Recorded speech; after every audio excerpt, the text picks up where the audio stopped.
घरकुल मंजुरी किंवा अनुदान हप्त्यासाठीच्या भ्रष्टाचार प्रकरणी आता सरपंचांबरोबर ग्रामसेवकही रडारवर असणार आहेत। आतापर्यंत सरपंचांवर कारवाई केली होती, मात्र आता संबंधित ग्रामसेवकावरही कारवाईचा इशारा ग्रामविकास मंत्री जयकुमार गोरे यांनी दिलाय। घरकुलासाठी पैसे घेणाऱ्या कुणालाच सोडणार नाही असा दमही गोरे यांनी प्रशासनाला भरलाय।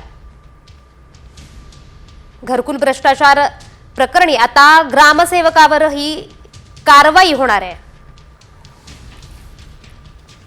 घरकुल मंजुरी किंवा अनुदान हप्त्यासाठीच्या भ्रष्टाचार प्रकरणी आता सरपंचांबरोबर ग्रामसेवकही रडारवर असणार आहेत। आतापर्यंत सरपंचांवर कारवाई केली होती, मात्र आता संबंधित ग्रामसेवकावरही कारवाईचा इशारा ग्रामविकास मंत्री जयकुमार गोरे यांनी दिलाय। घरकुलासाठी पैसे घेणाऱ्या कुणालाच सोडणार नाही असा दमही गोरे यांनी प्रशासनाला भरलाय।